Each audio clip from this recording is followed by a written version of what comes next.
Welcome to the June 17th, 2024 meeting of the Yarmouth Board of Health. Please note this is a hybrid participation meeting where someone can come and sit here and be part of us here or remotely via Zoom, and there are plenty of instructions on the town website of how to accomplish that. As for attendance, let's start there. Eric, are you present? Eric's zooming in, I think. Eric? Maybe unmute? I can't. Yep, present. Welcome. Okay, here we are. Okay. Charlie, present? Present. Okay. Larry? Present. Mary? Present. I'm Hillard, and obviously present as well. Okay. Let's start the agenda. Public comment. If there's anyone out there or wherever they're zooming in, has any issues you'd like to address the board with?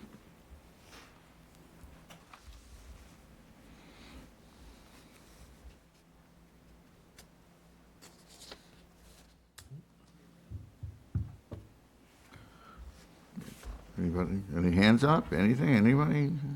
Nope. I don't think so. Okay. Let's go to number 2. This is the Hoarding Task Force. Apparently there's an Eric Woods who might be here, who's the Deputy Director of Health and Environment in Barnstable County. And it looks like That would be me. that'd be you. Okay, just for the record, so people can hear you, introduce yourself, that's all. Absolutely. For the record, my name is Erica Woods. I am the chair of what is now known as the Cape Cod Hoarding Resource Network, and I am the Deputy Director, soon to be Interim Director of the Barnstable County Department of Health and Environment. That's a lot to put together. That's a and you lot had to put together. I did pretty well, though, didn't I? practice coming in, I'm I sure. did. That's my whole ride here. Didn't see you reading anything. Okay, it's all yours. All right. So, as I mentioned, we used to be called the Cape Cod Hoarding Task Force. But our main purpose is education, collaboration, and support, and we thought it was more appropriate to change our name to the Resource Network. As task force kind of sounds like you're going to go in and you're going to clean everything up and you're just going to take care of it all, and unfortunately that's not what we can do. So, and just to give you a little bit of background, the reason why I got involved with the Hoarding Task Force, I was the assistant health agent for the town of Orleans. And I got involved in 2011, which was about a year after it started.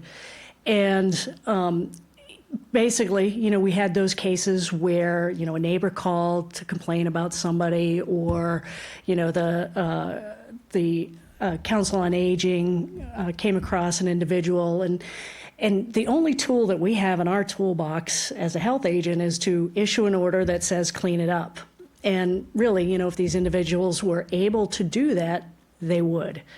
So there was a presentation by Christiana Bradiotis and Jesse Edselvetter at the college in 2010, and they were encouraging task forces because they realized that, responding to individuals struggling with hoarding disorder was very seldom successful from just one entity, no matter who that was. And what they really wanted to try to promote was collaboration between organizations, individuals, departments, et cetera.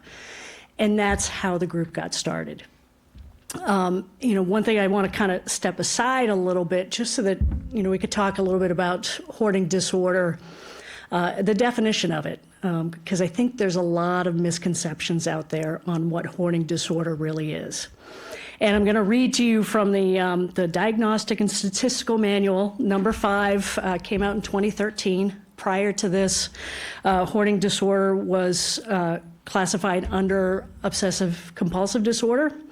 But as of 2013, it has its own diagnosis, and it is the persistent difficulty discarding or parting with possessions regardless of their actual value. This difficulty is due to the perceived need to save the items and to the distress associated with discarding them. The difficulty discarding possessions results in the accumulation of these items so that they congest and clutter the living spaces so that they are no longer able to be used as intended. And it creates severe distress to the individual or possibly other individuals in the unit. So one of the first things is, again, the persistent difficulty discarding. It's not necessarily, it doesn't have to be active collecting involved. There's often situations where individuals, inherit items from their parents when they pass away, and then, the aunt, they inherit those items. And they have such a deep connection to these items that they can't part with them, so they just keep building and building and building over the years. Obviously, we've heard about those cases where individuals do actively collect. It all started with QVC, and now Amazon just makes it so much easier to be able to do that. It could be the need to stop at every yard sale that you drive by on your way. But again, it doesn't necessarily have to include active acquiring. Another specifier is insight. It actually has been shown that many people have an insight that they do understand that they're struggling with something, but they continue to anyway, whether that's because they can't find the right help. And I will tell you right now, it's very hard to find help for individuals struggling with hoarding disorder. Or it might be a matter of, maybe they don't have any insight. Again, they're climbing in through their bedroom window because it's the only way they can access their home, but they just don't see it as being an issue. They're able to do it, it's the way they live, and it's just, not otherwise, it's not a problem according to them. So, again, the big thing, the key points on this is it's the inability to discard items, and it could be very simply a piece of paper. It could be a broken teacup that, I remember having tea parties with my grandmother, and this teacup, I know the handle's broken, but if I throw it away, I'm throwing her away along with it. There's that identification, or maybe it's the most beautiful teacup in the world, and I just can't part with it because I'll miss it too much. And, again, when we think about these individual items, we have to remember that this is somebody's possession. I went to a training once, and I thought this was quite interesting way to describe it. And they basically said, okay, trade wallets or purses with the person sitting next to you, and without doing, I'm going to tell you what we want you to do, but don't do anything. And so when I tell you to take out 3 items from that wallet, and you're going to throw it in the trash. And everybody, of course, grabbed their items back again. And if you think about it, going into somebody's home and trying to make those decisions for them, that's exactly what you're going to get. You're going to get no way, shut the door, see you later, goodbye. I kind of went a little sideways on that one because I do also want to mention squalor. Squalor is often confused with hoarding, but they are 2 separate things. Squalor is more of a self-neglect, an apathy. It's not somebody actively saving and holding on and not able to discard or part with the items. It is just the items continue to collect. They don't notice them. It doesn't even register that they're there. Likely if somebody came in and cleaned those items away, they wouldn't even notice for the most part. There are cases when hoarding will flip over, kind of cross that line into squalor. For instance, an individual who gets Meals on Wheels, and they're so, just thankful that they're getting these Meals on Wheels that it would be wasteful to throw away any leftover food. And, maybe they can't eat everything, so it keeps stacking in the refrigerator, and the new ones come in and it keeps getting stacked. That starts to get moldy, then it spills over onto the counter, and it continues from there. And then you have vermin and filth, and that's when it tips over into squalor. So you've started with hoarding, where that individual is actively saving and holding on to those items, and because of that, it has gone to a point where, again, the food is rotting, you might have pests, filth, et cetera. So again, a lot of people use those terms interchangeably, and they're not really interchangeable. Hoarding itself, it actually starts at a young age, generally in the teenage years. And you don't necessarily notice it. The parents will clean up the bedroom or tell you to clean things off the floor. So that kind of keeps it in check. And then you go to college and you have roommates and they keep it in check. And usually it's kind of hanging out in the background a little bit until maybe there's some sort of a traumatic event where it really comes to the forefront. The estimates are anywhere between 3 and 6% of the population struggle with hoarding disorder. Part of the reason for that big difference is because people don't want to self-identify because it's very shameful. There's a lot of shame associated with it. Again, people look at individuals struggling with hoarding as, slobs, lazy. They're just filthy.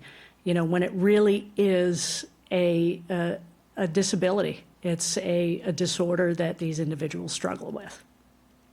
One of the things that again, as health agents and just individuals who care about people, it's hard to help individuals with struggling disorder. It's not an easy process. There's a lot of factors associated with it. Again, there's a wide range of insight, from yes, I know I have a problem, but I can't find help for it, to I don't have a problem, I don't need any help, and anywhere in between.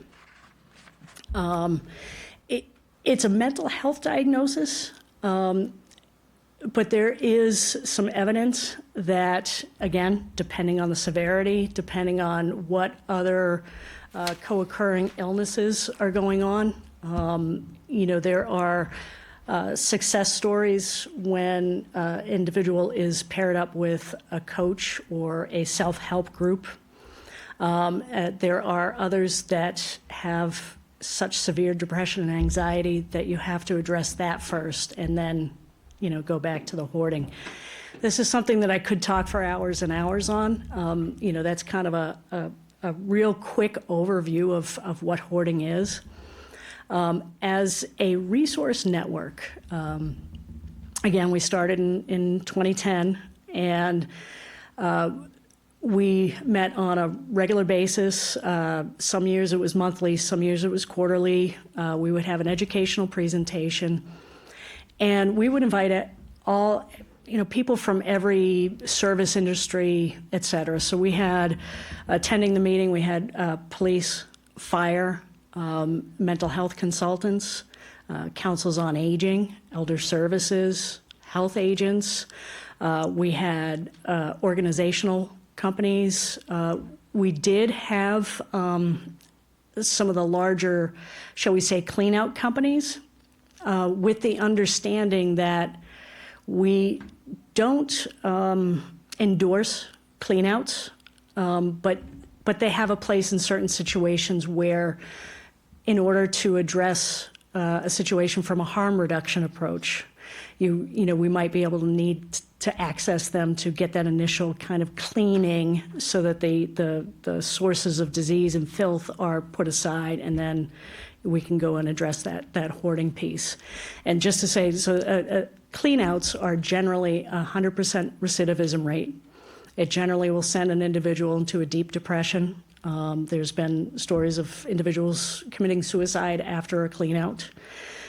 And, it's hard enough to gain the trust of the individual to begin with. But if you go in there and just throw away whatever you feel they don't need anymore, or you feel is quote-unquote junk, they're not going to open the door next time somebody comes knocking on it to help them. So it's one of those things where, again, we have all types of individuals that we can reach out to try to help the individuals. But the unfortunate thing is that there's a lot of gaps in that process. We're trying to figure out how to fill those gaps within the Hoarding Resource Network. Unfortunately, due to COVID, we stopped our meetings because we couldn't meet in person, and we at the county were responding to COVID itself with the testing sites and vaccines, et cetera. So we've been slowly getting back towards it. And what we've been trying to focus on is any way we can actually get help out there. So what we've started doing is we have some staff that have been providing what we call Buried in Treasures self-help groups. Buried in Treasures is a book by 3 experts in hoarding. It is a self-help workbook, and it goes chapter by chapter. What is hoarding? Do I have hoarding? There's different quizzes and exercises in there to get at kind of the depth of the hoarding. And then it starts a step-by-step process of skill building and, challenging unhelpful beliefs that that individual might have. So that's one of the things that we've gotten out there. We have a pilot program that ideally we would love to build out, where we've been able to provide coaching services through the Medical Reserve Corps volunteers. We've trained them to do an 8-week, not, do 3 weeks in a row and then spread it out from there, but it's a problem-solving coaching session. So, I know when I go to clean my basement, I go down there and I see all the stuff and I look at it and I'm like, I don't know where to start. And I turn around and walk upstairs and say, oh, I'll get back to it later. Well, if you think about somebody who's struggling with hoarding, they already have a hard time with trying to address these issues. So even just trying to figure out where to start is hard for them. So what these coaching, we call it safe space clutter coaching. And the coaches will go in and, look at the whole picture and talk to that individual, find out, are there some harm reduction items that we can address here? Is there a means of egress that maybe that should be the first thing we work on? Or maybe there's some paper next to the stove and, okay, let's look at this whole thing and then talk to the individual. Talk to the individual and find out what they want to accomplish. Geez, I haven't had my granddaughter over here because, my daughter won't let her come over. I'd really like to clean out an area where, she can come over. Okay, let's work on that. And that works as both motivation and it gives them a place to start. And again, this is, it's one of the really hard things about hoarding disorder is the fact that you do have to find a place for those items to go. You first have to make the decision of what to part with and then where that's going to go. So, there's a lot of expense that goes along with it, a lot of time associated with it, a lot of time consuming, again, with the coaching, and then a lot of cost that goes with that. So I'll stop right there. I think I kind of gave a really wide overview, but I'm happy to answer any questions. The senior center in Yarmouth has a program for that. What is that one? Yes, Linda Colby, actually, she started originally with one of the original Buried in Treasures groups, I'm going to say 8-10 years ago. What she found was that her clients, wanted something a little bit more ongoing, not just the 16 weeks. So she, from my understanding, has kind of modified it a little bit so that it's not just that 16-week program, but that it continues on and on, which is an excellent idea because, again, after that 16 weeks, that you would hope that the individuals attending these groups have found some support and are able to continue it on, but it's even better if there is that built-in support. So it's an ongoing, continuous kind of support group? Yes, yeah. It's not clear to me yet, how the diagnosis would be made and who would make it. Not everyone has the disorder. It could be a sign of something else. Someone who has an obsessive compulsive disorder, just maybe the hoarding is a sign of it. You see people with dementia who have the problem. You see people who have traumatic brain injuries who are hoarding. You see people with brain tumors. So there are a lot of things that could end up producing a sign of hoarding. So we're in the process to make sure you're treating the right diagnosis. That's an important question, and I'm glad you brought that up, because you're right. There are situations where you have the hoarding symptoms, but they're better explained by, as you mentioned, a brain injury, et cetera. What we do as the Hoarding Resource Network is we don't diagnose.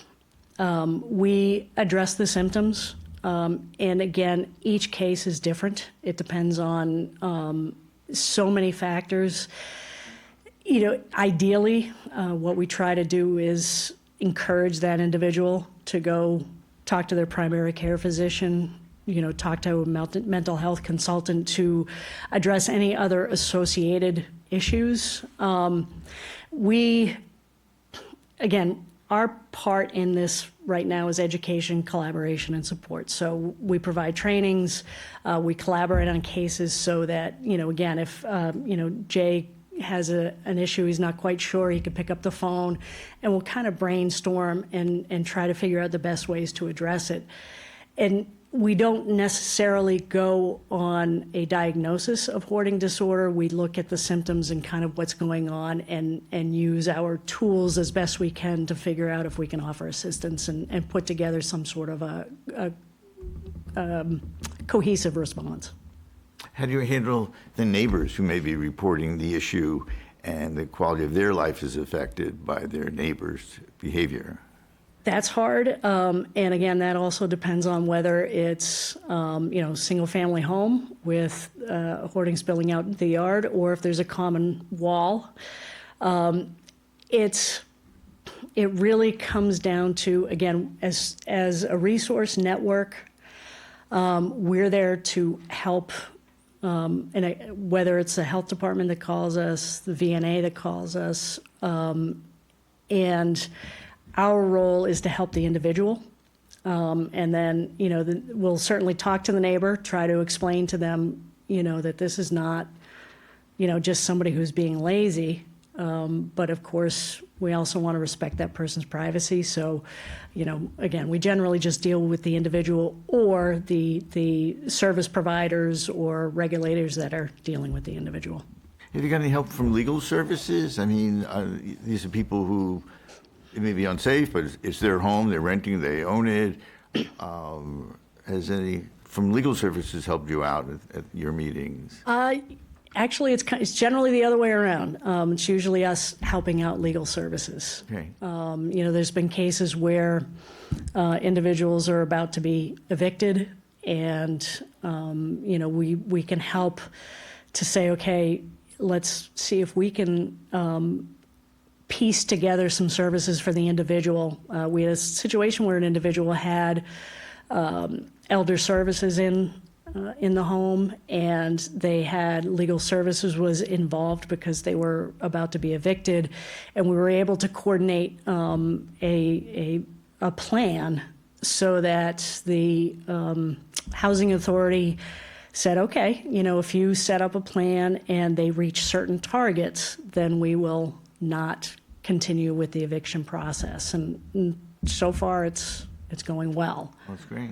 You know, I think legal services absolutely can be helpful in some instances, and again, this is why I really would, you know, right now we're still struggling to kind of piece it together, but I really want to get the meetings back up and running again, because I think it's a really good way to collaborate, find out what's going on across the region, find out where our resources are that we may have, you know, kind of dropped off through COVID, and just kind of, again, start that conversation again and see if we can figure out some ways to truly help these individuals, actually get some services and maybe some ongoing coaching or things like that, or even just funding for, you know, tipping fees. You know, we had a case where the individual couldn't afford a transfer station sticker. So we called up the town hall and said, look, is there anything you can help us with on this? And they said, well,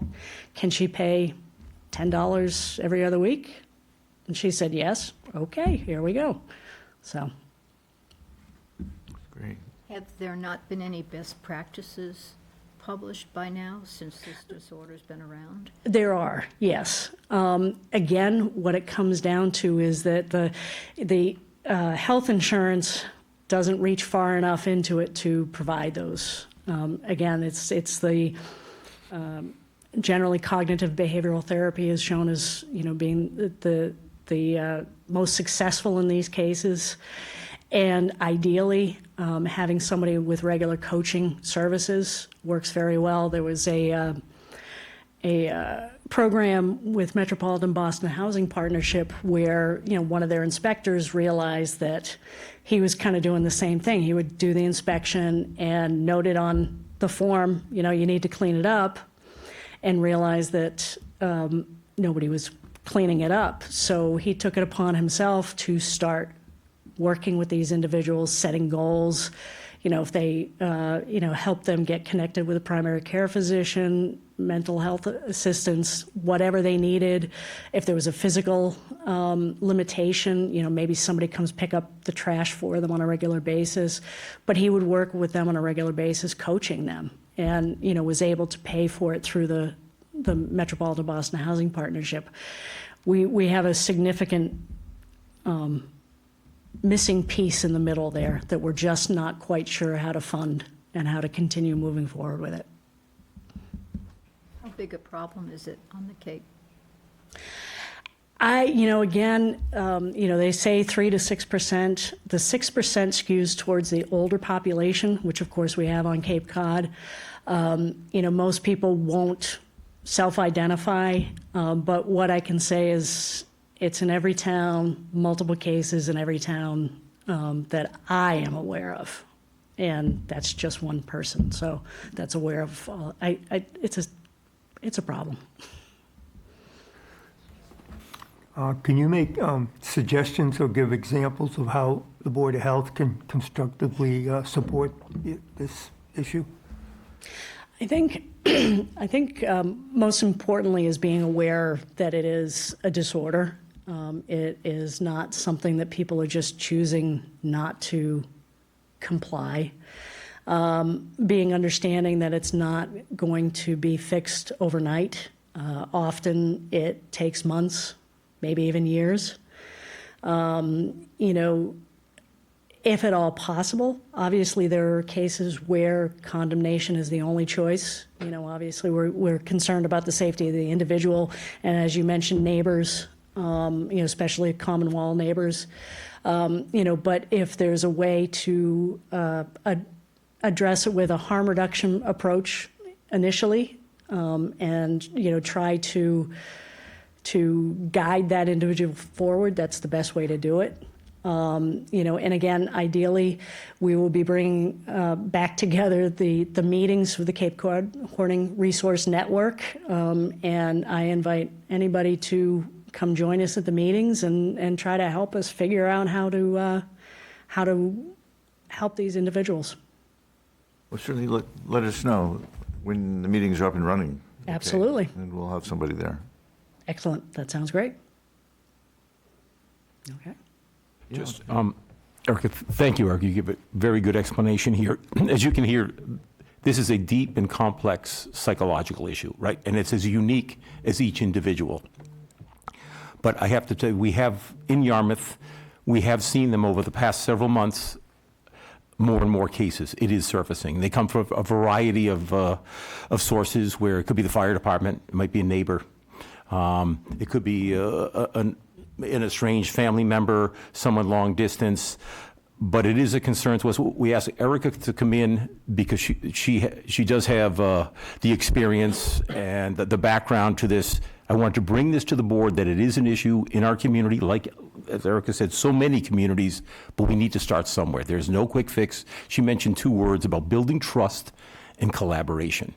If we can even start looking in that direction, because I can tell you, we feel somewhat at a loss and frustrated in that we really don't have those, and we understand it is not solved by writing an order or issuing a fine in any way. This is a slow process to engage, to build trust and move towards a solution. So this is just the front end but to start the conversation so that the board understands it, the community listening understands that this is in our community.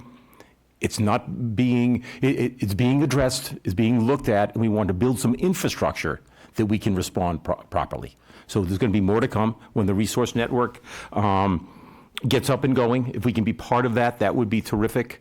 I think some of the human service grants that you'll be talking about later has some infrastructure as well. This is going to be a diverse and like I say, multi-pronged approach. Faith-based organizations, social workers, certainly municipalities play a role, neighbors and otherwise family members, but it's something that it's on the Cape. It's not just unique to the Cape, but it's prevalent on the Cape, and we need to start that community discussion. So the board is now aware, and we're going to follow up with Barnstable County's help and try to move in that direction. And I can't imagine it's just Yarmouth. There'll be others. I'm sure the other community agents, and we'll share information. And we'll share information and resources and try to get the help because some of them that we saw most recently, individuals are putting their lives at risk, right? They're putting their lives at risk. Fire department is very concerned. Sometimes we are able to get in the door to simply say, we'd like to check your smoke detectors. And the fire department has been very helpful in that regard. Animals sometimes are involved, so animal control has been helpful. Everyone is compassionate and wants to do the right thing. But as Erica said very well, it's difficult to try to get to move in that. The pathology is such that it's a very complex issue and the progress is slow. Thank you for coming in. Good luck with your basement. Thank you very much. I appreciate that. Thank you for having me. Thanks, Eric. Thank you for coming in. We'll stay in touch. We'll talk. Okay, Hiller, yes? maybe we could have Linda Colby come in and give us her perspective from working with this primarily probably citizens of Yarmouth, but I'm sure not exclusively. Right. Just as another, not that you can beat what she did, but just as a more individualized. Okay. And again, Mary, we don't know, I bet Linda would probably, I don't know, Linda, would know the scope of this far better than I. Right, right. Yeah, I don't have mean, my arms around this in any way. I don't know how big this iceberg is. We've seen a couple cases. Yeah. I don't know what's underneath. This would just be another perspective on it. Right. Because she deals with the support group and, yeah.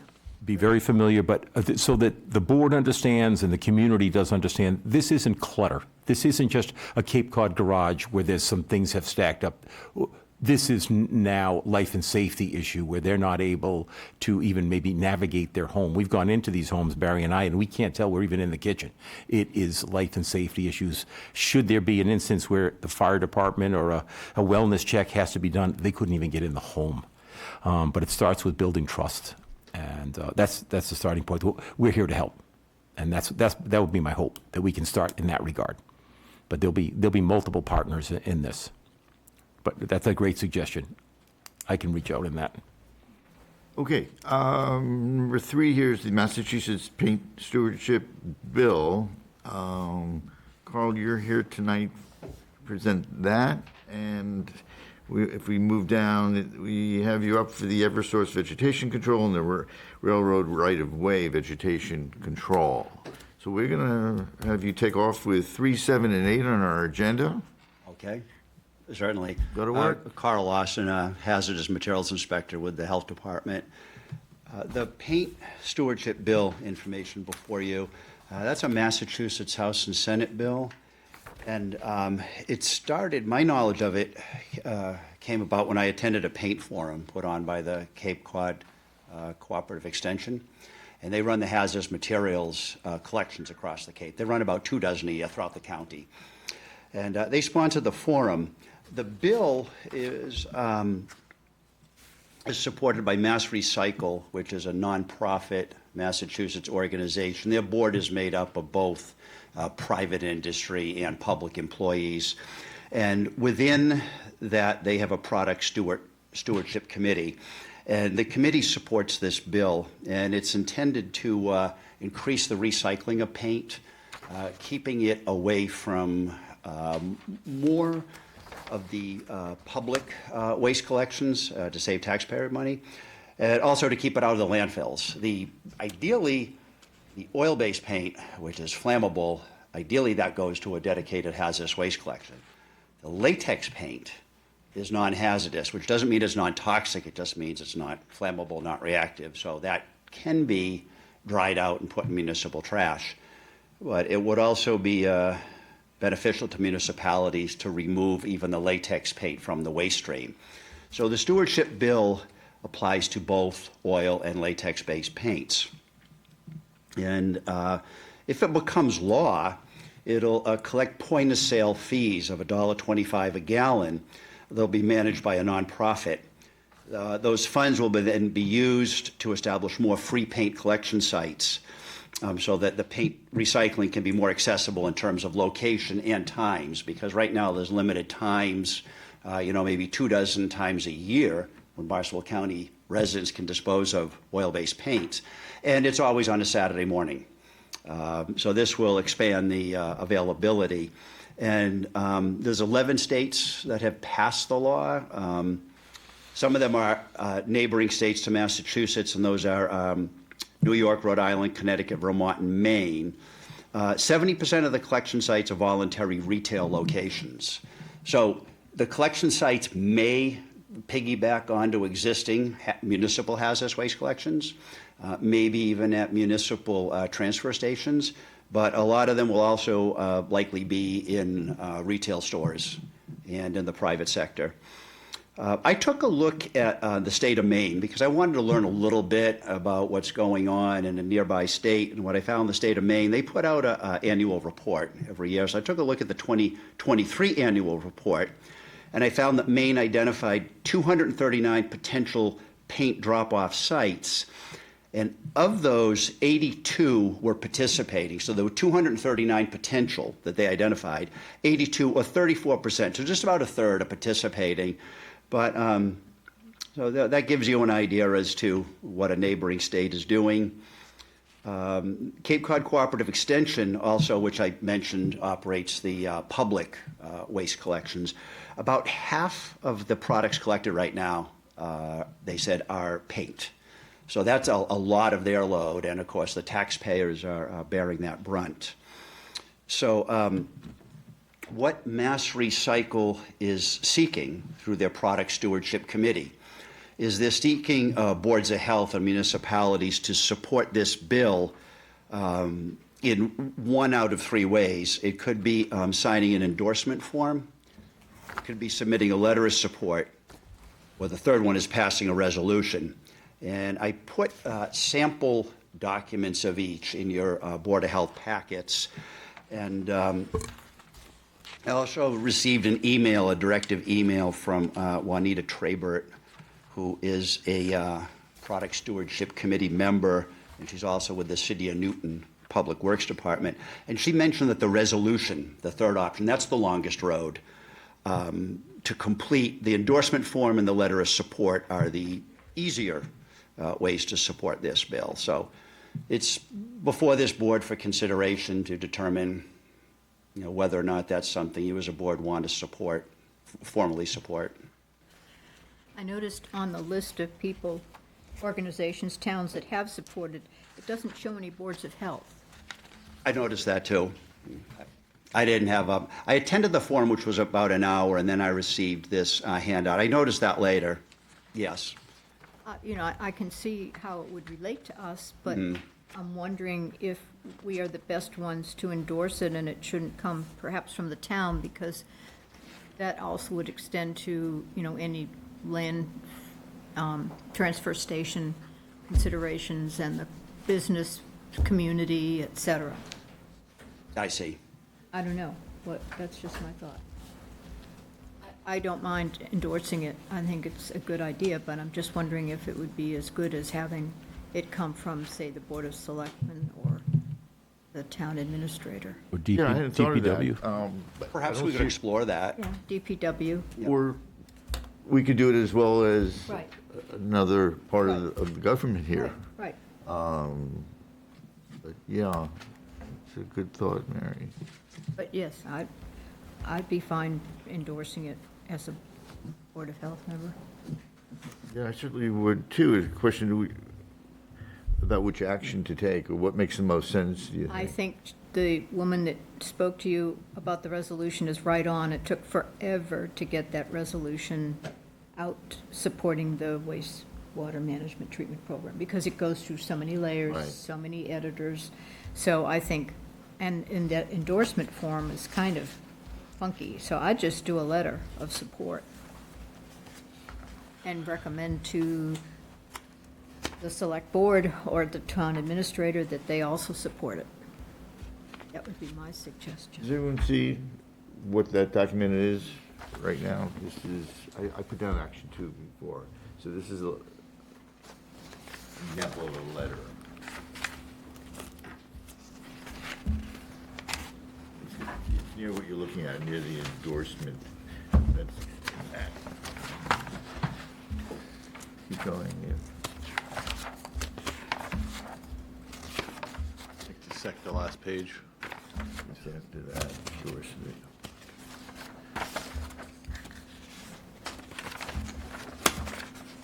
Maybe you don't.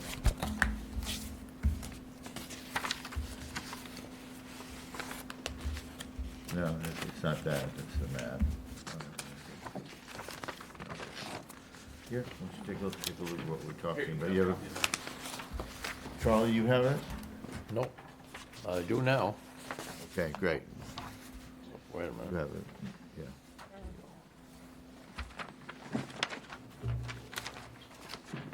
There you go. If there's one thing I may add, Calliope Shute, who is a hazardous materials specialist with the Cape Cod Cooperative Extension, she's available by Zoom to answer additional questions the board may have.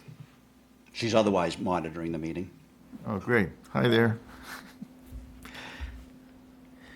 You're welcome to say anything you'd like, if you'd like to contribute to the discussion here in any way.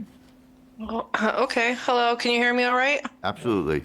Okay, great. Yeah, it's nice to be invited. Thank you, Carl, for summing up the paint stewardship bill. And I just wanted to note that the Barnstable County Commissioners have endorsed this bill, and they've endorsed it in the past, which allows Cape Cod Cooperative Extension, for whom I work, to educate boards like yourself on this resolution, but I am only offering information, not in any way endorsing policy change.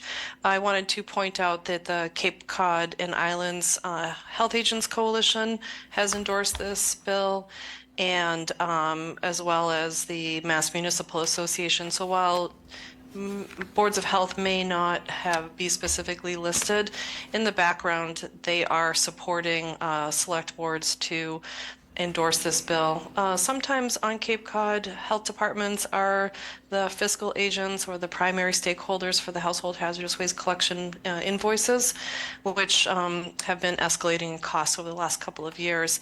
And so they are health departments can be a primary stakeholder in this conversation. In Yarmouth, the DPW pays for the household hazardous waste collection invoices. So that's something to keep in mind. And to kind of hop around a little bit, Carl gave you a very comprehensive, succinct overview of this bill, but I did want to note that one of the beneficial aspects to it is that small businesses and large businesses can participate in paint drop-off year-round, and that's to some degree part of the household hazardous waste collection events. We do offer small business waste disposal. That's sort of how I partner with Carl in a more boots on the ground way. And so, if you are a general contractor, you're a clean out company, you have a paint store and you want to get rid of your waste paint, generally you can only do that April through October, and you do have to pay. This bill would alleviate the inconvenience of April through October. You could dispose of your paint year-round, and you would also not have to pay, whether you're a resident or a DPW or any municipal department that may have paint, but also businesses, and I think that's really important to point out. And then just to underscore the costs of household hazardous waste collection events, which is really at the heart of the matter when I look at sustainability of the program. Household hazardous waste collection events are escalating in costs for a number of different factors.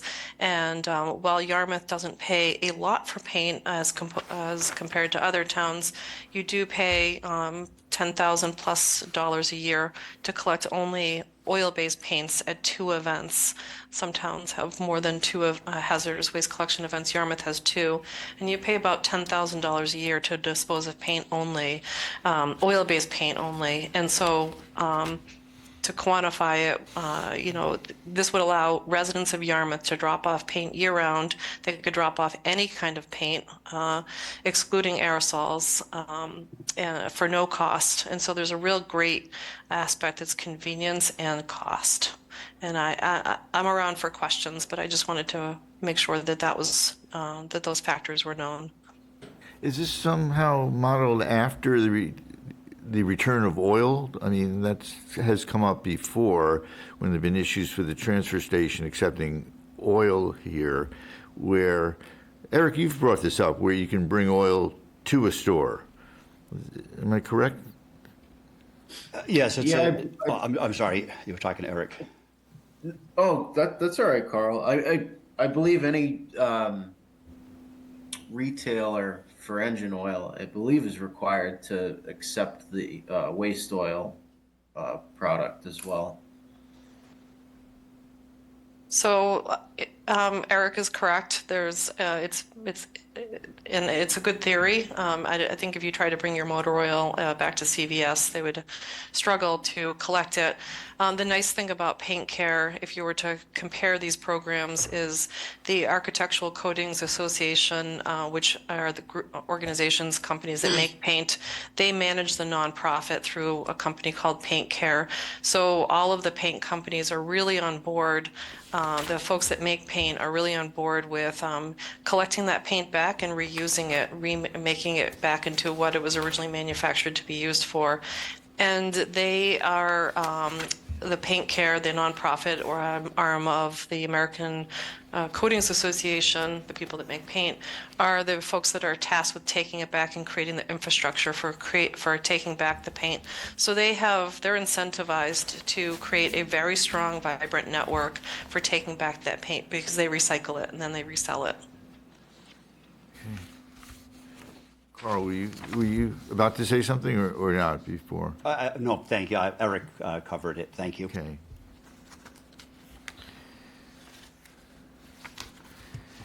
So what action can we take tonight?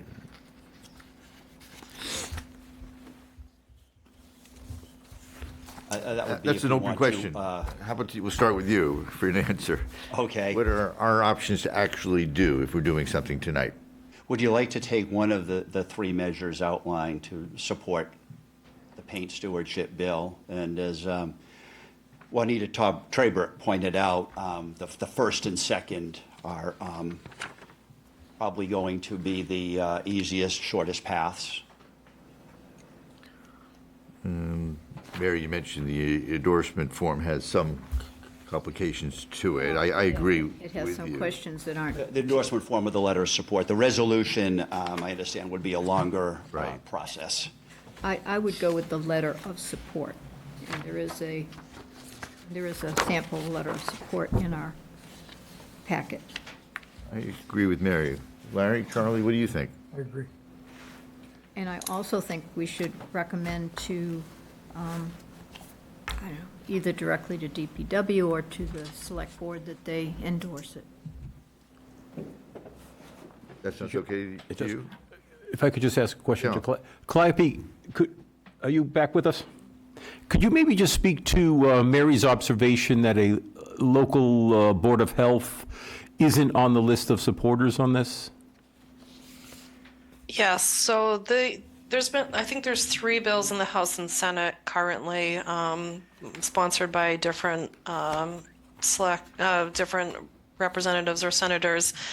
There's a sense of urgency with this particular one because it's in the House Ways and Means, and so I think there's been some people like Juanita Trabert that have been trying to get select boards to sign on to it for quite a long time, and the Cape has been not as ahead of this as we could have been. So I think it may be that some of the other communities around Massachusetts have had the time to get it to before their select board, where now we're kind of limited, or not we, but the state is kind of limited. So we're trying to we're trying to let everyone know that, that this is an opportunity for them, and if they want to, they can sign it. And I believe the end of June is the cutoff point, so I don't know if it has to do with the timing of the select board agenda being posted, how often select boards meet. Could be any number of those factors. I don't know. Calliope, would it be more impactful coming from, certainly the board, it just seems to, they want to pick maybe the best avenue, but is it more impactful coming from the Board of Selectmen, which represents the whole community and maybe has some strength in that regard? Would that be more, a stronger endorsement, or coupled with the Board of Health? Can you just guide us on that? I don't know the answer to that, honestly. I've being a longtime member of a Board of Health in Mashpee and Provincetown, I feel like boards of health have a lot of weight, their opinions, in their declarations. But I don't, and I don't discount that. I do think select boards, obviously, it's a little bit more representative. I don't know. I couldn't answer that. I don't know when your next select board meeting is, and if the agenda's been filed. I think Carl would be more well aware of that. I haven't been appraised of that. Okay, thank you. Well, our letter would go anyway. With them, right. Anyway. And then we would also let the select board know that we sent a letter in Okay. recommending it, and that we would request that they do the same. How about that? Whether or not they get it in time, it wouldn't hurt to have them on record supporting it if there are 3 bills.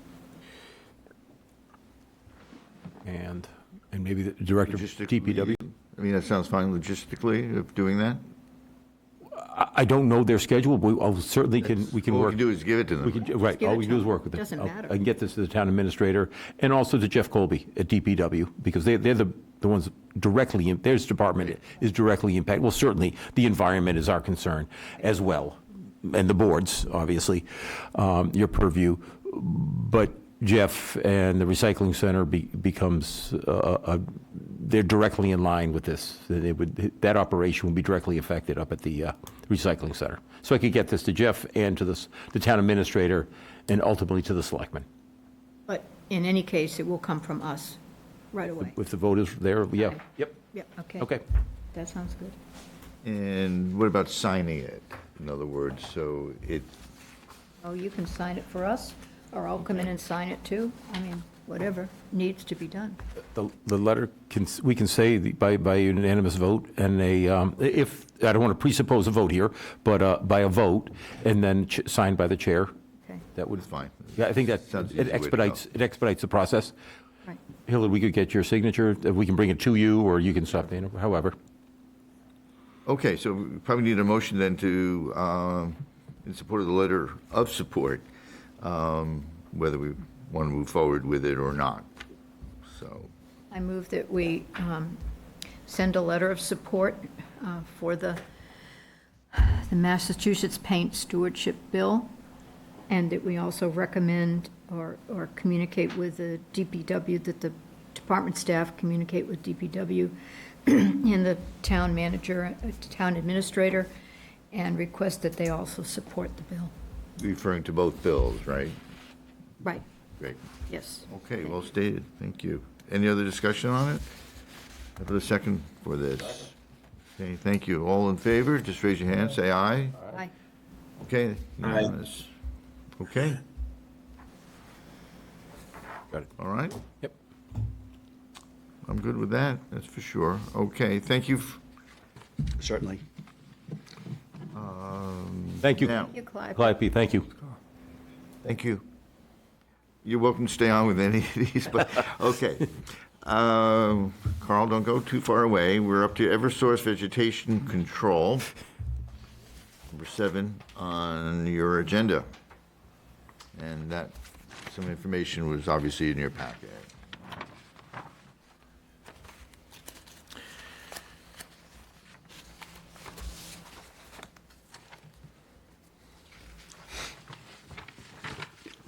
Okay, so certainly many of you may have some familiarity with this topic because it's been discussed in the past at Board of Health meetings. So Eversource has, again, for 2024, submitted to the Mass Department of Agriculture their 2024 yearly operational plan for vegetation control. They've submitted that for approval as required by state regulation. And Mass Department of Agriculture, who reviews the plan, they're also the sole regulating authority of pesticide use in the state per Massachusetts general law. So the 2024 yearly operational plan from Eversource, it describes how vegetation will be managed on electric right-of-way 302 in Yarmouth. And electric right-of-way 302, that spans Yarmouth from the Barnstable line all the way west to the Dennis line, heading approximately east and west. And it's on the south side of Route 6. And I know other times we've discussed the right-of-way that's on the north side of Route 6. But just to give you an approximation of where in town this lies. And as in the past, this plan, it's an integrated pest management plan, which means they don't use just one method of control. They integrate mowing, mechanical cutting, and herbicide applications as needed. And the species are also targeted. So unlike many years ago when they sought to eliminate all vegetation in the right-of-way, they now seek to preserve the low-growing species because the low-growing species will crowd out to some extent the taller-growing species. So over time, the more of a low-growing plant community they can establish in the right-of-way, the better. It requires less maintenance as time goes on, less herbicide, less cutting, and so forth. So there's a lot of elements that have to be included in this plan, and those are all dictated in the state regulation. The state regulation is 333 CMR 11, rights of way management. And one part of that is there are designated sensitive areas, and there are two types of sensitive areas. There's limited spray, and there's no spray areas. And these areas are delineated by the distance to wetlands, surface waters, and public and private water supply wells. So within those areas, so in the limited spray area, that's limited in terms of how much pesticide they can apply and how often. So for example, if they have to go back more often every year, they can't apply the pesticide every year in a limited spray area. In a no spray area, which is even closer to these wells and surface waters, they can't apply any pesticide at any time. So those have to be mechanically cut or mowed. And the goals of the YOP, the yearly operational plan, the reason they do this is to keep the vegetation a safe distance from power lines so it doesn't grow into it, maintain safe access for service crews, removing the tall-growing, poisonous, and invasive plant species, and promoting those low-growing communities that I talked about. And the yearly operational plan doesn't apply to Yarmouth every year. This year there is a 2024 plan, but they don't need to do this every year. It's on an as-needed basis. So that's why you might not hear about it some years. So it hasn't changed since the last Board of Health review in 2023. So I have submitted a comment letter because we had kind of a short review period. The deadline's coming up on the 21st. So I've already submitted that comment letter based on the Board of Health concerns in previous years. The one thing I did additionally was I asked for some clarification on their maps because the maps had a few colors, and I gave you each a copy. The colors don't reproduce that accurately, but there are a few colors which aren't included in the key, and I can see that they've delineated the proper areas.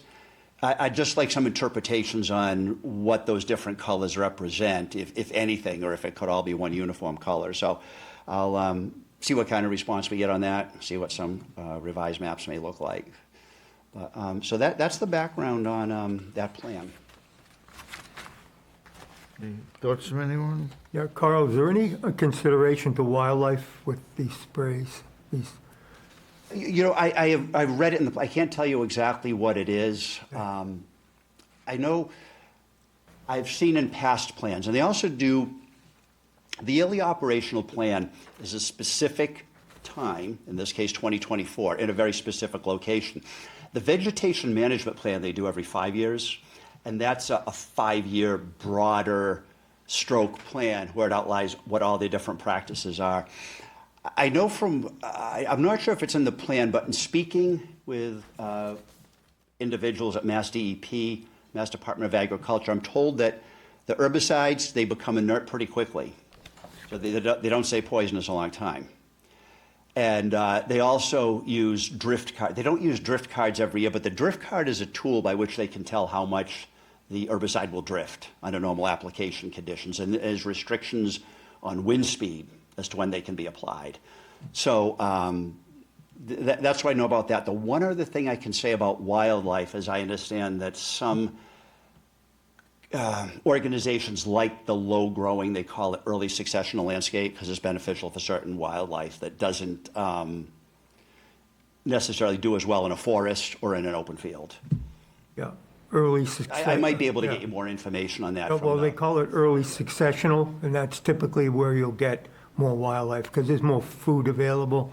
I But see. the other consideration would be birds nesting, Mm-hmm. you know, that sort of thing, especially like, for example, turkeys nesting. The time of year would have a lot to do with when they, Yeah, I'm sorry, that I can't answer. Yeah.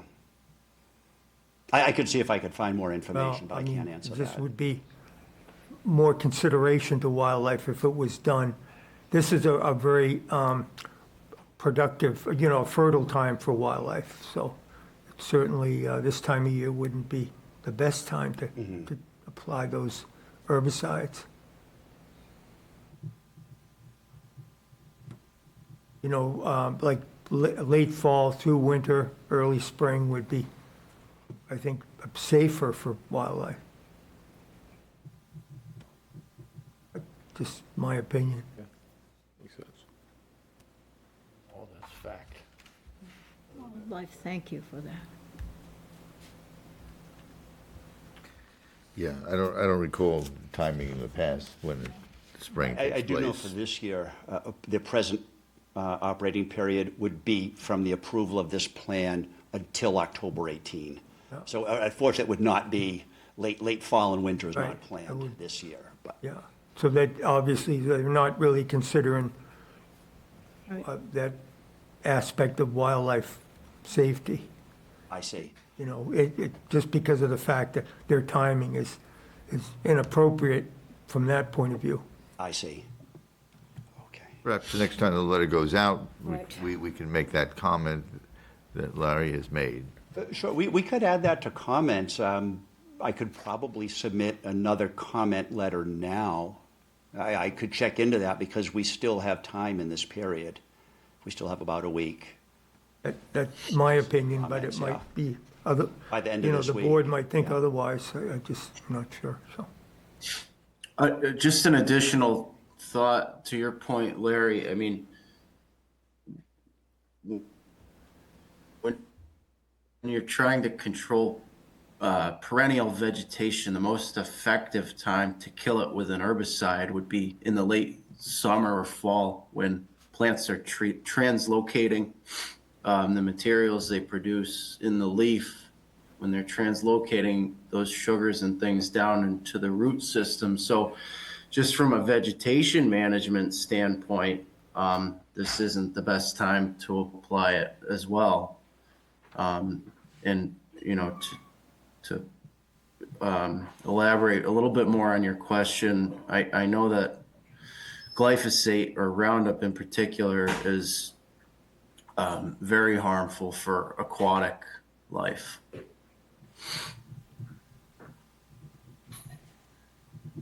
So any vernal pool might be affected by it. There's a lot of activity in these vernal pools that we shouldn't overlook. There are setbacks to those surface waters, and See. I could read the regulation. I can't remember the measurement specifically for Just a vernal thought. pools. Yeah. Yeah.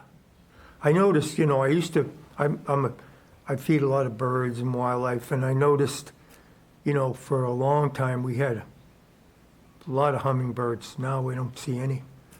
So, I mean, something happened, obviously, to those, they're insect eaters, and my curiosity as to why we're not seeing the hummingbirds we used to see. We're not seeing the flying insects that we used to because of climate change. Right. Is that what it is? That in terms of My like thought was that- the tree swallows, on all, we're not seeing as many. Yeah. I had 2 this year and I hadn't any for a couple of years in the past.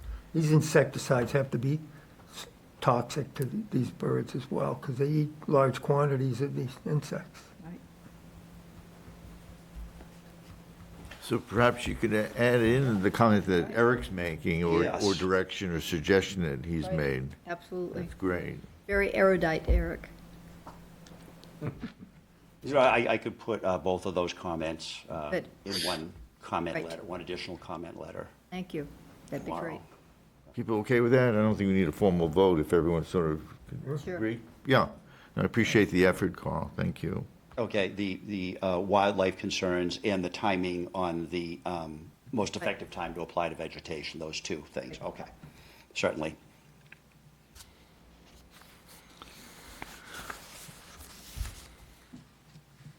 Carl, anything else? That's everything, thank you. Carl? Everything? Yeah? Okay. Thank you, Carl. Certainly, you're welcome. Appreciate it. It's helpful as usual.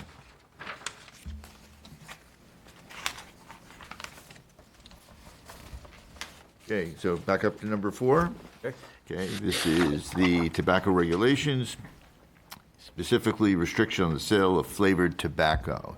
There's a letter there in our packet. I'm sure everyone read it, but maybe you can bring us up to date on it. Sure, I just want to include this, it really, I know Yarmouth, quite frankly, I believe has a history as far as flavored tobacco and some challenges that were done. This goes back, I'm not sure how long ago that was, but I know you were pioneers in this and actually took a strong position on flavored tobacco. This came through the State Department of Public Health, and I just wanted the board to be aware. It's better defining, it's difficult because distributors are defining it one way, and they're trying to sell the product and move the product onto the shelf. And retailers are caught in the middle. State DPH has a different regulation. So this defines exactly, as far as what constitutes a flavored tobacco. It has to be, first of all, a tobacco product and produce characterizing flavors. And through that, it gives some some parameters of distinguishable taste and aroma, packaging, public statements, right, scientific articles. But then it lists on the back, the second page, the products that now are considered and determined to be by the State Department of Public Health using these parameters: Newport non-menthol green, Newport EXP non-menthol, Caramel Crush non-menthol Oasis, Caramel Crisp non-menthol Green Box, and Maverick non-menthol. What we're going to be doing, Bob Collette has gotten this, Phil will have this as well when he's going out. It just gives it a clear definition of what, thank you, Mary, clarification as to what constitutes a flavored tobacco. It's very ambiguous. It is very difficult to say, well, it isn't, it doesn't say flavored on it. And it's a little kind of cat and mouse between distributors and the retailers. And quite frankly, the individuals that you permit are caught in the middle. Yes. And so it's difficult. So they all have, this is more education, at least it provides clarity. And they all received this. Yep. Good. All our retailers, Yes. that's right? Yes. Tobacco licenses. Great. So I think we're now at 28, right? We lost one. That's correct. Right. Yeah, Just wanted you to be aware. yeah, I appreciate that. Okay. Number 5 there is the 2024 cyanobacteria monitoring. Is it here? So the presentation that you heard at the last meeting that went up to the town administrator, he has signed that, so APCC will now be monitoring. Great.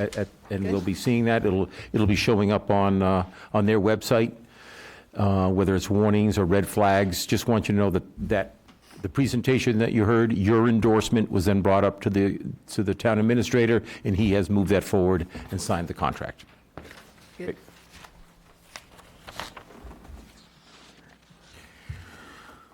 Okay, number 6, everyone. This is for the 2025 Board of Health Human Service funding allocations. In your packet, you'll see the spreadsheet there that I created.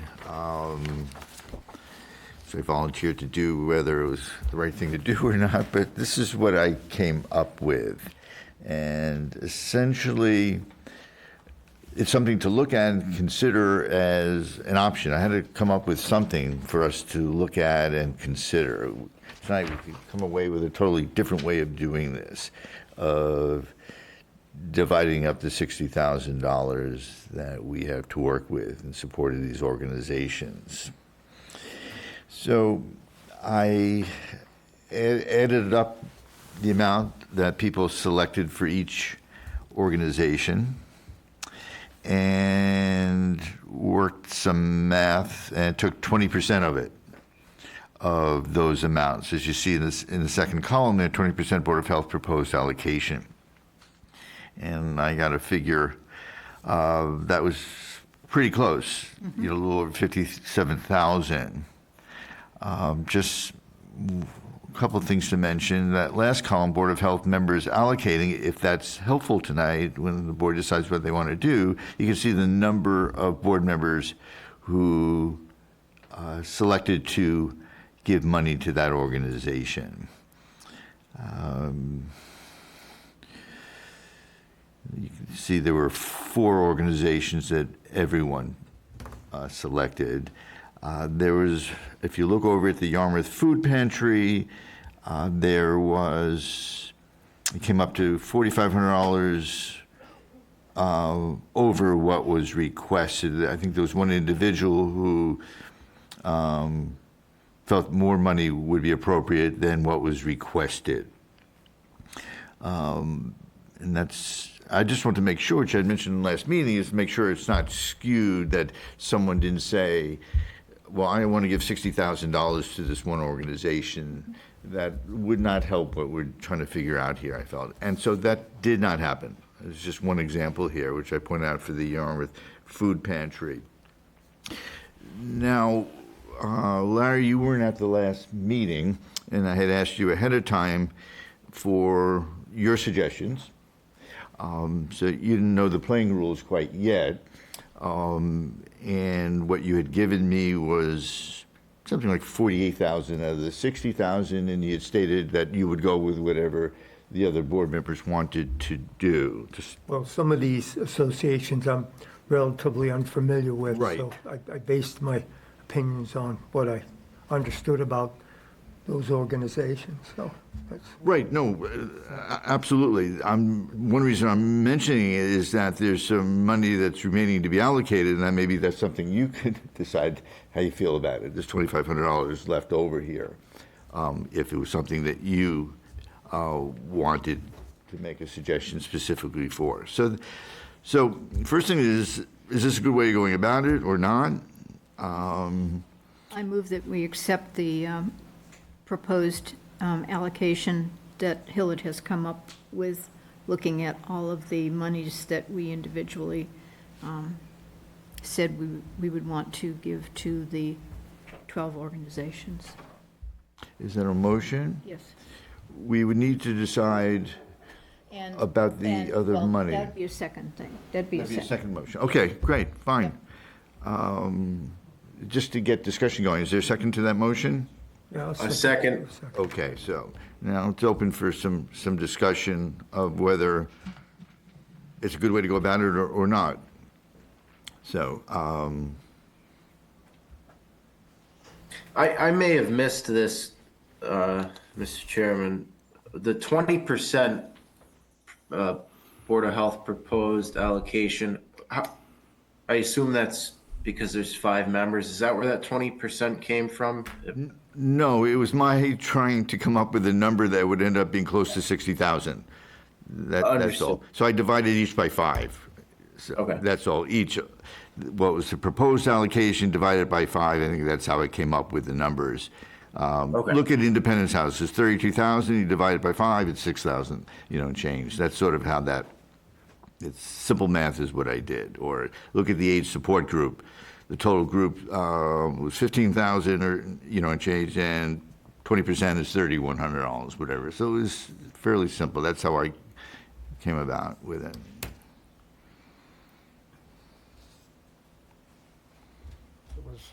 Excuse me, what's the problem?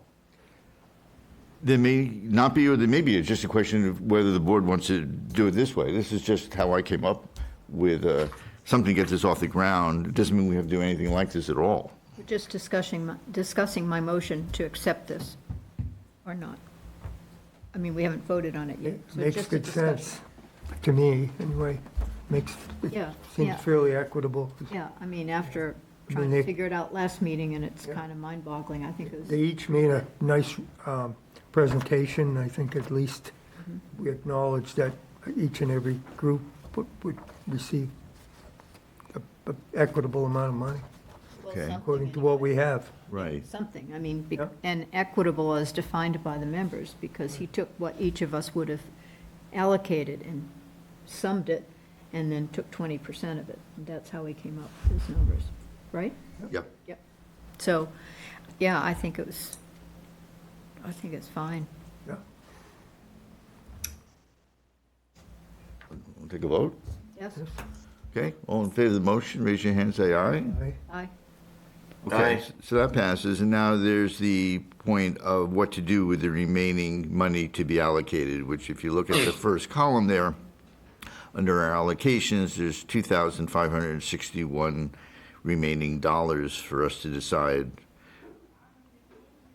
how to distribute that money. What happens to that amount if it is not allocated to one of these organizations? Probably Well, lose it. my feeling is you spend it. Yeah. Yeah, You you go back spend to it. Well, I agree. I'm just curious. general fund, it's just. General fund, yeah. probably, yeah. Someone's house repair here on the board. Does anyone need something for their house? That's all. Go to the Cape Cod Hoarding Task Force? No, it doesn't work that way? I'm sorry, I No, spoke yeah, out of turn. How about, yeah, go, give it to the Cape Cod Hoarding Resource Network. They didn't ask for it, but they need it, right? Interesting. That was Barry's thought. Larry, that came from you? Yeah? They need something somewhere. Give them a start, Is there any issue if someone hasn't sent in an application? No, I mean, the board has discretion in that. The only piece with the task force, the resource network, is to making sure that this is allocated just to Yarmouth, right? Because Yep. they're across multiple communities. So it could be earmarked for Yarmouth, instance, things of but- that nature. That would be a caveat to the funding. Well, except that what they're trying to do is develop a program. So, I mean, the program would have to be, it would be one that would apply to all of their constituents. So I wouldn't want to limit it. You see what I'm saying? They don't have a program yet.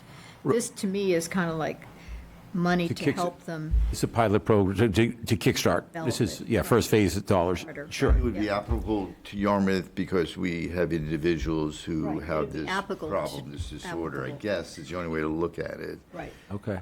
at this point with how the I organization mean, all of is. these organizations service people other than just Yarmouth. I mean, even the food pantry, it Right. includes. But I understand what you're saying, because we have in the past said, we want to know how many Yarmouth residents have been Right. benefited by this program. May I make a suggestion, maybe? Sure.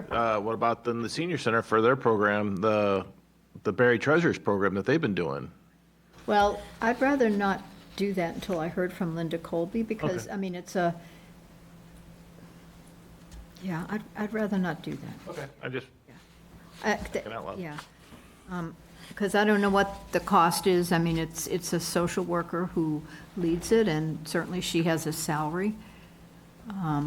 But I'd rather look at the bigger picture, I think. Okay.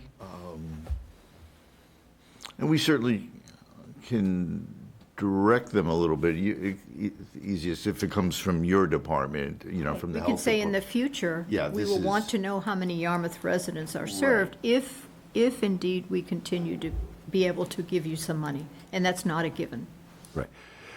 Erica, we work pretty closely with Barnstable. Just, I could have her, not necessarily a formal application, but what would the startup dollars, these infusion of dollars to get this up and going, and how would it translate, and what could you get done with that? What would you put those dollars towards? So I could request that, I should say, from the from the resource network, what that would look like. Well, you mentioned there are some cases that will come in front of this board from individuals living in the town who are suffering from hoarding. And that, is there, We've already had them. We've had several already. That's what he and- said, and- there and are we- some cases, yeah.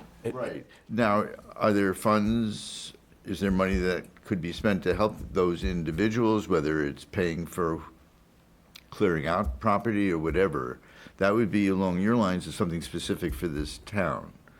Are things not getting done in our town for these individuals because of money? Yeah, we struggle with that. We don't have the funding for that. I thought remember you mentioned that came right to the here. board because you had rented some dumpsters, right, for one particular? There were times when we have had to go to find dollars Right. Right, inside I our, remember this, and we have a yes. pretty austere budget, just so you know. There's not a lot of extra dollars within the health budget for that. Right. So this could stay, I'd have to write something up for the board to review. If you want to pause, I could maybe, I could write something up on how we would handle, again, at $2,500, but it might be something. Sometimes it's just, it could be transportation for them to the dumpster sticker, something of that nature. It'd give you some infusion of dollars. And there would not be, I mean, it would be sitting with you, that money wouldn't have to be spent in that year. No, it could, yeah, it would stay. It's for the same reason, but it could be January 2026 that it's used for. But we would sign up, we would create a line item and then draw down, and we're already a vendor. I mean, we'd be part of the system, so we'd be able to allocate those dollars. It's creative thinking, yeah, no, might work. Yeah, It's it different would than work. what you were saying, Mary. I don't know. I mean, what do you think? Because, well, it's different, but it's okay. I mean, it's a start. Right. It may be helpful when the select board looks at what we're doing, here's something very specific for our town, perhaps. It's very concrete examples of what the health department needs the money for. Right. Pretty simple to look at. As long as it can be done. I mean, logistically, you can do it, right? You can Right. take That, money back from, it has never been done, right, but if we're putting it towards, these are human service, and it's just, the vendor is now going to be the health department. Right. Delivering the services. right, Right. that they, Oh. for which they have no money right now. Right. You know, we raise awareness. We work with faith-based organizations. Elder Service has really been our go-to on this. VNA has helped. Fire Department has helped. But really, I'm going to tell you, it hasn't delivered a lot of results. These are difficult, but this would give us a start. It would help in some way. Okay. We're not going to bring on an individual with this dollars. Would be with this, but it might eliminate some dental financial expenses. barriers. Right.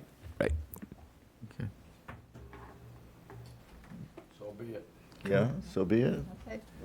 So it's, I Mary, make the you do a motion. great job making these I'm- proposals. So yeah, and this you make is, that the most- proposal, I think it's a great idea. this is the MVP of our series here, so, and it continues to be so. Yeah. Charlie, would you make the motion that we use this money, the 2,561 for recording, Motion to take the $2,561 $61, and do what? give it to the health department Oh, to yeah. support hoarding expenses. Yes. Okay. Okay. I second. Second motion, thank you. Hopefully there's no more discussion, that's great. All in favor, raise your hand, say aye. Aye. And motion passed unanimously, great. Good effort, everybody. Okay. Thank you. I'd like to write something up so the board understands that you have, for the next meeting, that you'll have an understanding of what exactly, how we'll be using that, and how that, where that will sit, and how that'll be done. Okay? Well, we'll see if you have new radial tires on your car. Okay. So, let's move ahead then. Final draft of the poultry regulations. Signatures are required.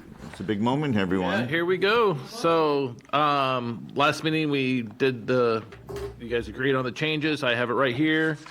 I will pass it down. You can read it if you want. The back pages, the signatures. When you're done with that, please hand it back so we can file it upstairs and make it official. Barry, did you eliminate the guinea hens? Yeah. The guinea hens? We inserted Mixed soup? the guinea hens your recommendation, and there were several edits that the chair found that were redundant on a few things. There was some wording, I think there might have been a punctuation, but there was a spelling and or a sentence that was redundant. The edits that were suggested removed, but yes, Not substantive, right, not substantive. not substantive by any means. They can ask for a variance for roosters and guinea hens, so. There we go.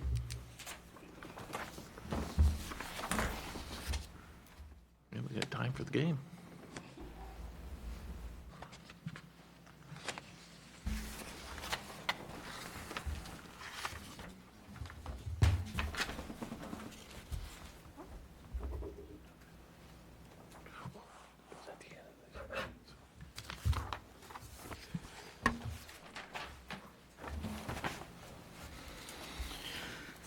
Eric, when would be a good time for me to get you this, so for you to sign? You are not here, but you are present to sign it. How would you like me to coordinate with you on this?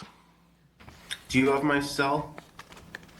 I can get it off record. Yeah. I mean, we could just coordinate a time maybe later this week, Thursday or Friday. I could Probably stop by Thursday be call. better for me. Or Okay. I can get one of the agents to meet you somewhere in the middle. I can come to you. That's all right. Thank you. I appreciate it. Yeah, I just want to make sure we get your signature on it since you're here. Okay, that sounds like it's done. There are a couple inserts here in the packet. One was the opioid-related overdose deaths, some statistics there that you placed in here. Thought the board should see, I mean, numbers have moved down 10% in 23, moving in the right directions. Right. Certainly the opioid dollars with the YSAC group, Daniel Rodriguez and Annie from the police department have come forward. There's a group that meets once a month that will come together. There are dollars that are being put towards nonprofits in the community, but you can see that the numbers have made a difference. And again, these are statewide numbers. So what about Yarmouth? Can we hear from the police department about Yarmouth's Can deaths? find out. Sure. Thank They report on a monthly basis. I can get those. But I included that in the pack because I think the board should know. Right? It is, it's Moving- good yeah. news. Yeah, it'd be nice if we saw something over the last number of years. I'm sure that's all computerized. They could They just have a print database. They've it got, all out, yeah. Yep. Okay. We have heard in the past occasionally from them when something Okay. has come up. And also in the packet was some statistics from the checking the water at the beaches. the beaches, Question about that? Because it said, please be aware that posting is only required if one of the following criteria is met. And there was I nothing. didn't, That didn't copy. Well- So just, if I could just hear about that. When do you post? When we get, so they do the samples Monday mornings, and we usually find out by Wednesday afternoon if there is any issues. Then as soon as if there's any issues with the testing, they go out and retest that beach immediately. And we usually hear by Thursday morning if there's any issues. And we have not had, glad to say, we have not had any closures in the town of Yarmouth yet. What's the criteria for closing? I'm not for sure on that. I think Phil might have. I mean, one of them, there was posting, and it was 164, and I can understand, I mean, that's a pretty high number compared to all of these others, but, you know, Indian Memorial was 34.5, Lyman Lane 39.9. It was just the one posting, and I guess it was cut off, but it says yes, parentheses, single, nothing else, but I assume that meant that there was a posting, a single posting. But yes, I'd like to know what causes you to actually post. I'll get with the county and see what they actually. Must be some levels Yeah. that they look at. Okay, I'd be more than happy to do that for us. thank you. Okay, thanks. Good pickup. just on that, today was the first day of the beaches opening. Okay, they're open permanently, and I checked, I was over at Natural Resources, full staff of lifeguard, So you hear on the news, the communities are struggling. Well, Yarmouth actually does the training themselves. So these lifeguards don't have to pay for that. They're trained, and we have a full complement of lifeguards so that the community understands that the beaches are now open and fully staffed. Right. And the board now understands that it started today. And the water park actually opened, I believe it was last Thursday. That's a big attraction in town. That's the big player in town. And To Yarmouth. the water park is open. And the same. The attractions expand each time. Was what, the inflatable park, and now it's certainly much more than that. Yes. They've moved the margins on that. It's exponentially improved just in the short couple of years that I've been here. So they're open, and the beaches are open, and we've got some warm weather coming. So Pools, the swimming pools, has Phil gotten around to all of them now? actually, you had a report in the last. Right. All, They weren't all. There may be a few left, but I sign them on a fairly regular basis. I would say by this, because it usually coincides with the schools being out. Okay. My guess is they're all open now. Okay. the tourists happy. Well, you can use the traffic, and you'll see that, and hey, we're a touristic community, right? And it's wonderful. It's wonderful for the business community, Yeah. as long as everyone stays safe. Oh, boy. Okay, we're up to number 10 here. It's new and old business. Anyone? No, I'm all set. I mean, certainly we need to decide about our next meeting. That first week will be difficult because it's 4th of July week. I thought possibly if the board might be willing to go to a once a month in July, that 17th looks like the date of the 3rd. We would have this room for the 17th of July. Am I saying, or is it the 15th, I 15th? think. 15th, I apologize. Yeah. No, it's all right. That's Yeah, the third, what the third Monday. Yep. That's what I had picked. Great. Okay. Okay. Is that okay with everyone? 15th, next meeting? Okay. 15th of July, Larry? I won't be there. Okay. I'll be in Dublin. What about Amsterdam and Budapest? What are you talking about? I fly to Dublin, then Dublin to Budapest. Okay, well, there's a couple hours in the airport or what? I'll do my best. If I can call in, I will. Fine. Good. Eric, does that work for you? No, Yes. you'd love to go to Dublin, right? That works for you? Okay. You want to vote on that or what? We're going to Dublin. Okay. I mean, it's 7 o'clock. I mean, want to work towards getting everyone out of here. I know that people have to get ready for this game because otherwise we're going to have to, if Boston doesn't win one game, we're going to be dealing with like a reactive depression here in town. Yeah, it's going to be dangerous here if they don't win a game soon. So we're going to move towards adjournment, be my advice. I move that we adjourn. Take it you're a Knicks fan? I second it. Yes, it's true. You don't have to say that publicly. I'll need the tires. Seriously, you're a Knicks fan. I grew up there, yeah. I mean, coached basketball for years in New York, okay? All the churches, I was the coach, absolutely. So, yes, thank you, Larry. That's where your roots are. I understand. Yeah, it's hard to give that up. Of course. And all my heroes are dying. If you look at the front page, I mean, all the players, it's sad. Okay, so all in favor of adjourning, raise your hand, say aye. Okay, meeting's over. Thank you, everyone. I appreciate your efforts. Eric, I'll leave the